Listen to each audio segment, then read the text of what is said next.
Cupid at 40 by Mrs. Florence Tuttle. At last! It begins to look more like a Christmas tree and less like a cemetery evergreen, Miss Winslow exclaimed, stepping back in the artist fashion to survey her work and feeling her aesthetic nature sensuously soothed by the sight of green-fringed, tinsel-laden branches against the rich crimson of the library walls. I was born with an eye for backgrounds. She took up a fat wax Cupid, silver-winged, and equipped with quiver and darts, and looked at him speculatively before soaring up the step-ladder to place him at the apex of the tree. "Have you shafts that will pierce the world-worn heart of 40?" she inquired whimsically. "And would you have loved Psyche had she ceased to be perennially young? Old age, ugh!" She shivered daintily. Miss Winslow was a middle-aged belle. She was 40, and carried her years with an engaging lightness which was the marvel of her set.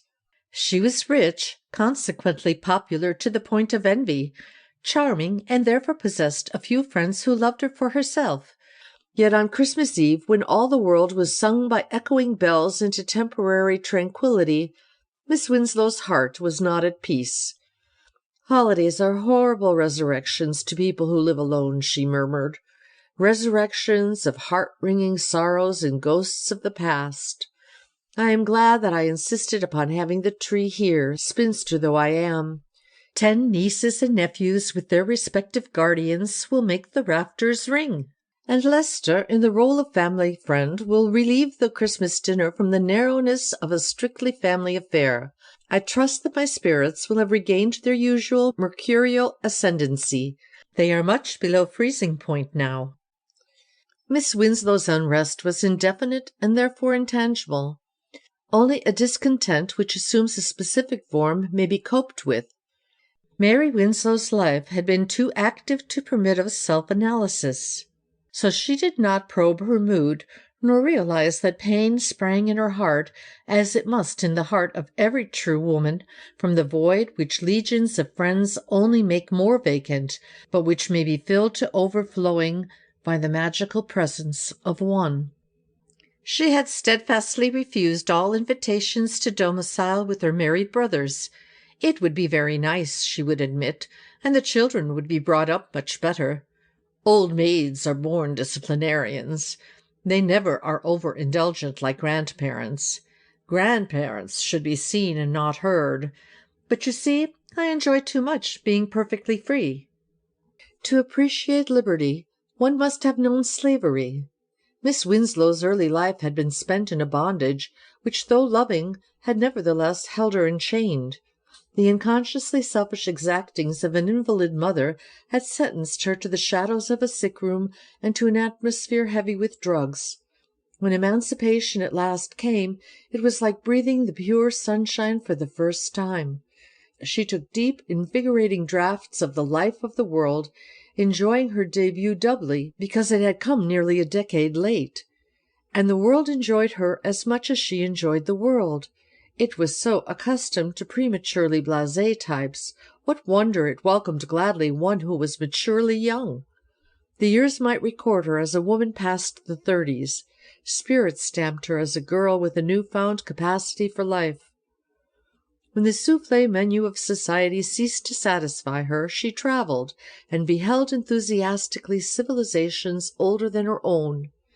The sight taught her to view life in its proper proportions, and to realize the microscopic part in the plan of the grand whole which her own smart set enacted.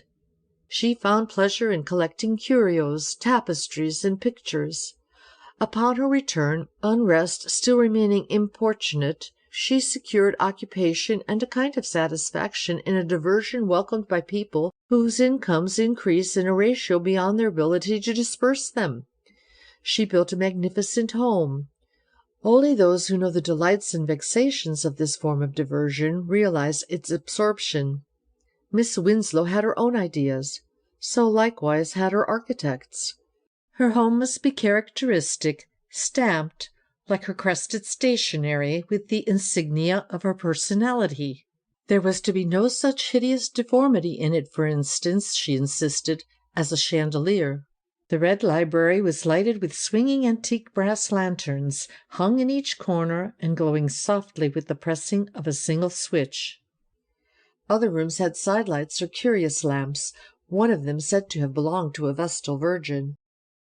The andirons in her hall were adorned with winged golden dragons, orlocks nefariously bribed from a Venetian gondolier. Norway contributed a beautiful dark bearskin, which was not treated to the ignominy of being trampled underfoot, but was stuffed and permitted to stand erect, a savage guardian of the entrance hall.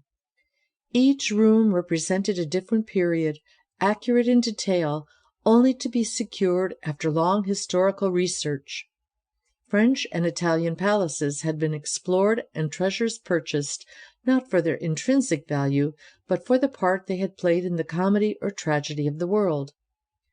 Leicester had been a great help to her in building her home. Leicester was her brother's intimate friend, and an architect of established fame. He enjoyed drawing her out to steal her ideas, he said, appreciating the rareness of her ingenuity and taste. The friendship she enjoyed with Leicester was uncommon and a source of mutual satisfaction. Miss Winslow's experience of men was large and not wholly to their advantage. It was the inevitable penalty a woman with a fortune paid. She described Leicester as an unusual man who was never in nor out of the way, and who had no nonsense about him. This last was intelligible to her intimates. It meant that Leicester had never made love to her. His good humour was unfailing, his optimism of the brightest hue. This last was not because he did not see the world's shadows, but rather because he possessed that larger vision which sees also the world's sunshine, and which obstinately refused to live anywhere but in it. He elevated the ideal above the real in thought, and tried to maintain the relationship in fact. When success came, he bore it without undue elation, just as he had previously borne failure without undue despair. He was beloved by the few whom his discriminating taste would admit to the valued privilege of intimacy, and respected by all who would have liked to claim that distinction. Miss Winslow's labours were interrupted by a ring at the door-bell and an inquiring voice in the hall. Soon after, without presenting credentials, Leicester appeared on the threshold of the library. At a glance one felt that the scrupulously groomed man was unknown to marital responsibilities. The unlined, fresh-looking face bore the imprint of the irresponsible bachelor and clubman, and if his eyes sometimes suggested that life had not yet granted that which was most subtle, most satisfying, most craved, the philosopher's smile on the lips indicated the manner in which the knowledge had been born. "Do you come in the role of Santa Claus?" Miss Winslow asked, glancing at the presents for the children which Leicester and his servant were bringing in, and falling into the usual banter with which she and Leicester were wont to play. "And did you dust the chimney on the way down?" "No, the modern Santa Claus comes in a horseless carriage with rubber tires," he replied, carrying with one arm the Empire State Express and placing it beneath the tree. "That explains the change in Christmas. I knew that it was not what it used to be." "No, it's much better," he asserted. "I tell you we have overdone it," she reiterated. "What is Christmas now in reality?" "A time when the person who cannot extract some fun out of it would better examine his mental machinery," he said, taking off his gloves. Miss Winslow scorned the rebuke. "It is a time," she replied, answering her own question, "which we forestall by working so hard that we are fit subjects for the rest cure when it gets here. It is merry in anticipation and melancholy in fact." "Oh, of course, when you remember everyone who has ever bowed to you, and all the inmates of the old ladies' homes besides." "It is a time," she continued, "when you receive a lot of things that you don't want, and give away everything that you do." "I'd better take my gift home, then," he said, stooping and picking up a square package. "It's only a first edition of Shelley, which you happen very much to want," she laughingly finished. It was her turn to score. "Don't ask me to take off my coat. I couldn't think of it," he said, divesting himself of the garment. "I'm in a most unaccountable mood," she protested. "You'll regret it if you stay." "A few more regrets won't matter," he said, leisurely seating himself. "Besides, you're only a sweet belle out of tune." She shook her head sadly at him. "No, it won't do, Arthur. I'm not in a mood to be sugared." "What is it all about?" he asked, picking up a fierce-looking dagger which had fallen to the humble estate of cutting magazines. "I'm struggling under the startlingly new discovery that the moon is not made of green cheese, and," plaintively, "you know I'm one of the few women who like my fromage green. Things are not what they seem." "Oh, yes, they are. Your mood has gotten into your optics and tinged the lenses with blue." "I feel as if life would be quite endurable if it were not for its pleasures," she continued. "Golf is an elusive phantom, cotillions a torture, while as for people—" she hesitated. "Go on," he said encouragingly. "Don't mind me." "People are masqueraders, one and all. The good are wicked saints, and the bad are righteous sinners. I'll have to think before I decide in which class I'd rather be found." "Go on," he said. "I know there is more." "I'm lonely," she replied obediently. "That's nothing. I've been living that down for years. This barn of a house oppresses me." "I warned you against making it perfection," said Lester unsympathetically. "I have succeeded in building an establishment. I have discovered that what I want is a home." Lester's lips emitted a low sound which might have been an exclamatory whistle. "Is it really as bad as that?" he inquired. "I am afraid she is taking life seriously." "Making epigrams is a sure sign." "No, laugh and grow thin has been my motto. I've made a study of it." "So have I, with different results. What is the secret of your success?" he interrogated. "Oh, it's not a secret. Like everything else nowadays, it's only a state of mind." "Which implies that mine is suffering from fatty degeneration?" he inquired. "You will suffer from something worse if you remain. I am really unmistakably savage. Besides, I must finish the tree." "By all means, but don't send me away. It is such an incomparable pleasure to see someone else work. Besides, do you know that I have a peculiar, physical, Madame Blavatsky sort of feeling that if I went I should be doing irremediable injury to us both? In short, I refuse to go." "So you don't feel that 4 walls in the fashionably crowded part of the city constitute a home?" "They are so much expensive paint and brick," she replied. "You can say," he said, "'Homeless near 1,000 homes I stood, and near 1,000 tables pined and wanted food.'" "Why will you persist in understanding one's mood?" Miss Winslow asked grievously. "You deprive one of the sweet misery of explaining. I feel as if this house were a museum. Everything has such an unused, creepy look. I have found that a home does not consist in having colonial and empire rooms, nor even in antiques like these." She waved her hands at the old mahogany of fashionably modern outline which adorned the library.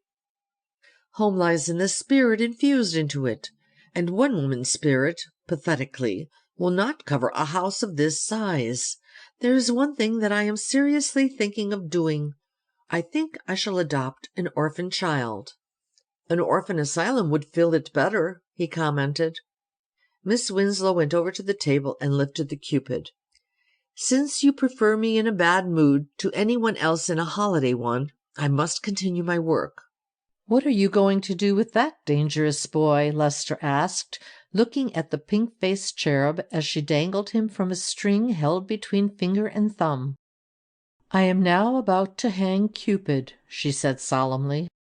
"How delightful! I have always wanted to be present at an execution. Besides, it's a fate I've often thought he deserved."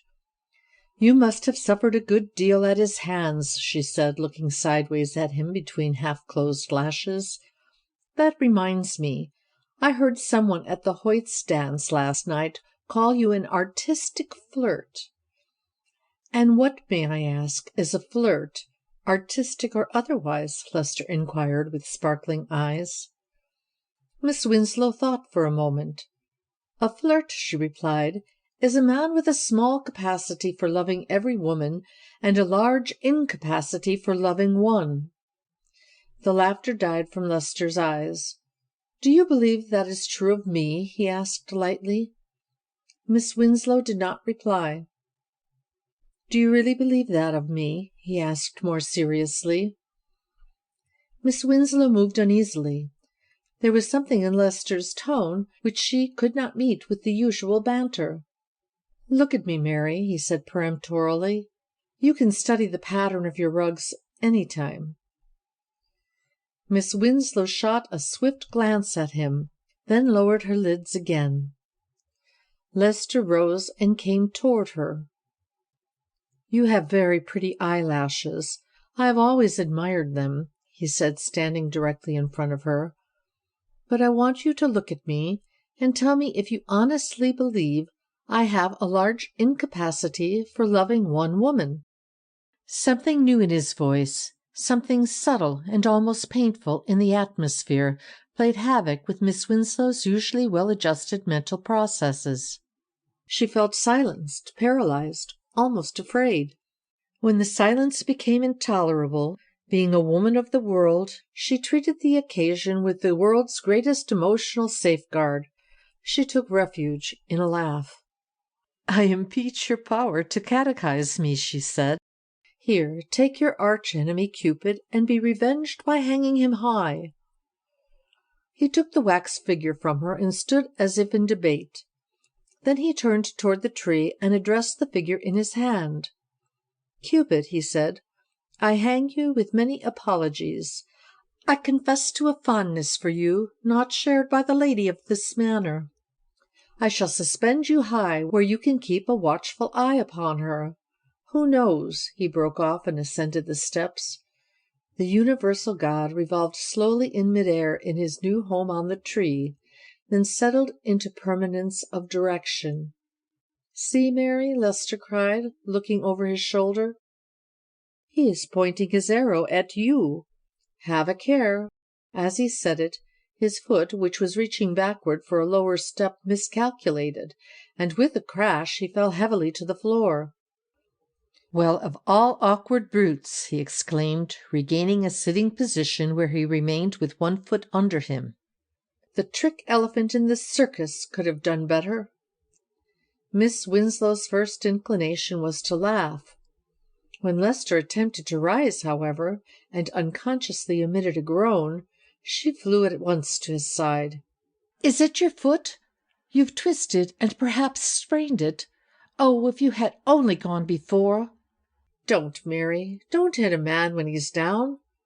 You may think the fall was retribution, but I'd attribute it to another cause." He gave a glance at the Cupid. "That little rascal, I believe, knocked me down." He closed his eyes with pain.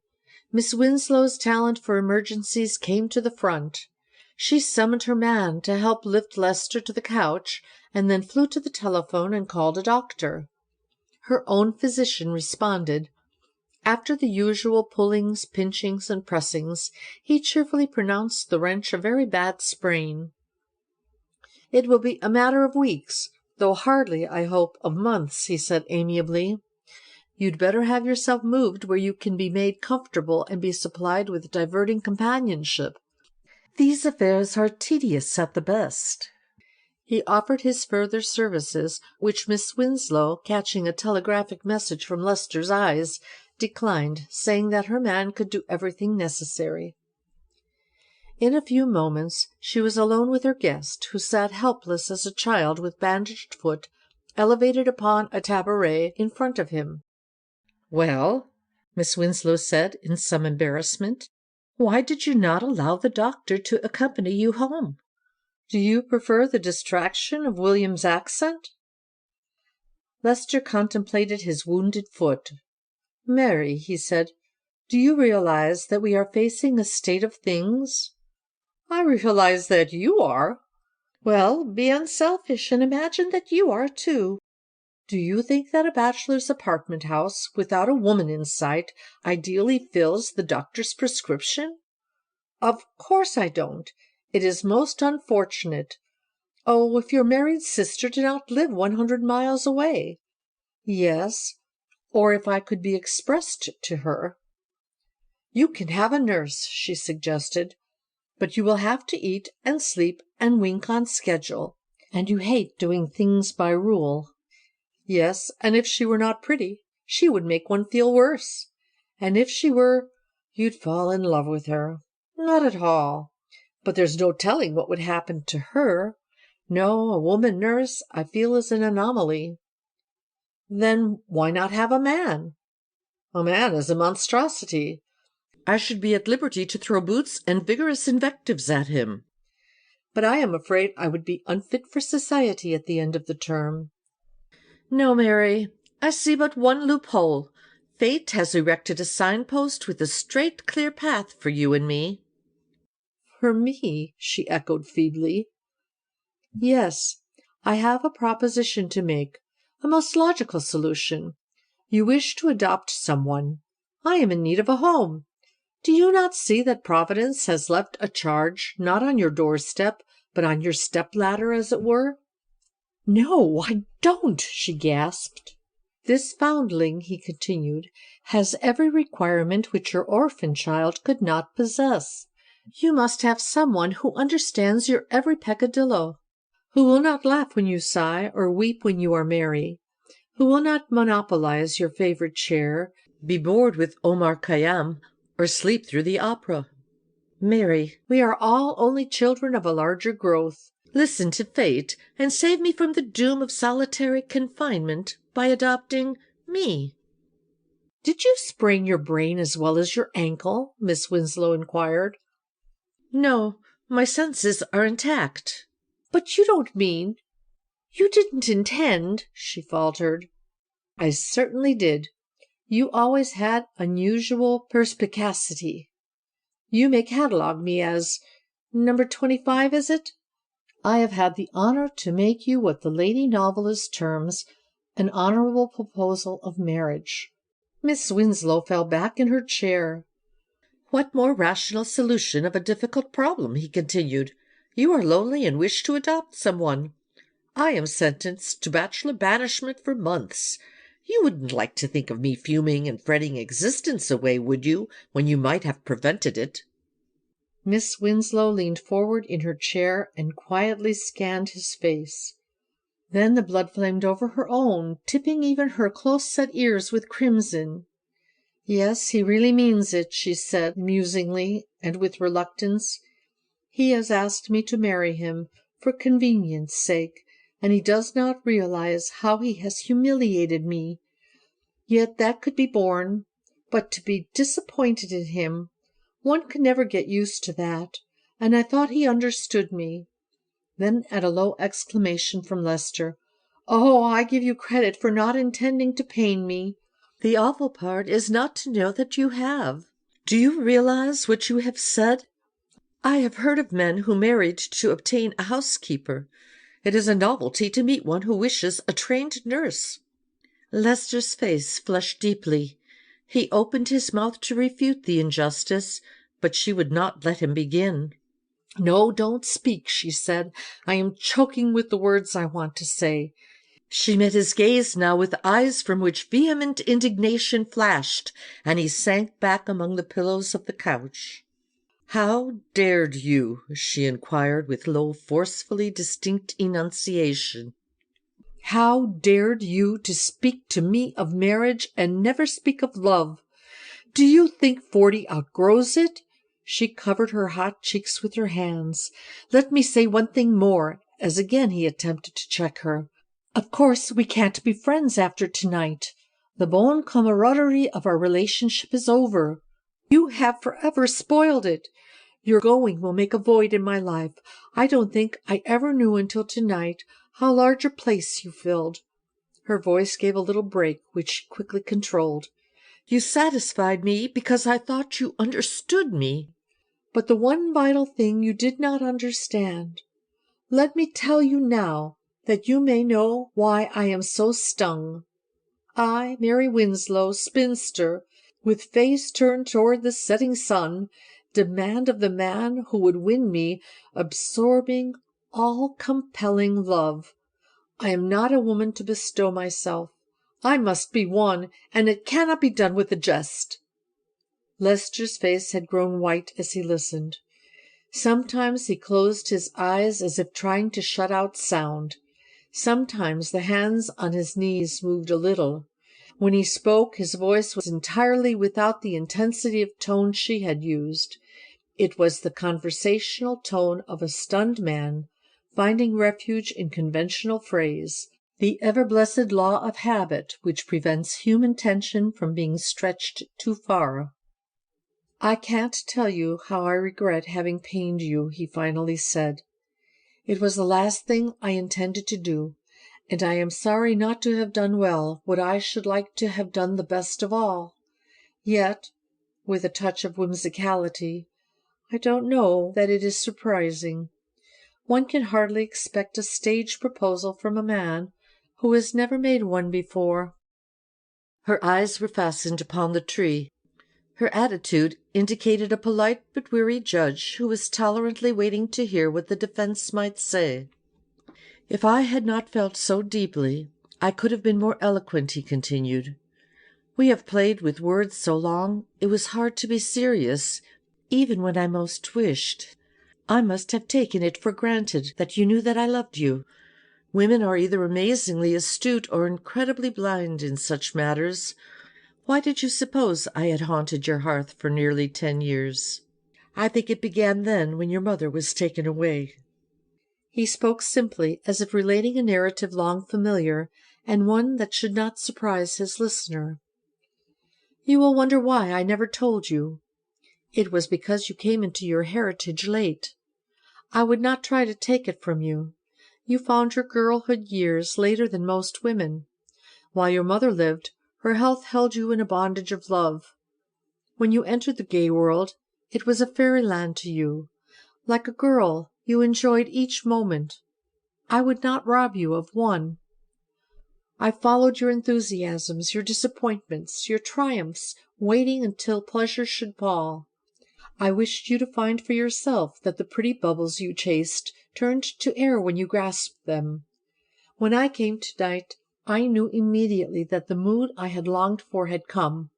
You were heartsick and filled with satiety. The apples of Sodom were bitter in your mouth. I was so happy I could have shouted. For Mary," he leaned forward and spoke rapidly, "it was love your soul was crying for, love, the deepest need of human life, and what your heart was vaguely demanding, mine had long been throbbing to give. Do you know to what heights of folly I have been led by this masterful passion?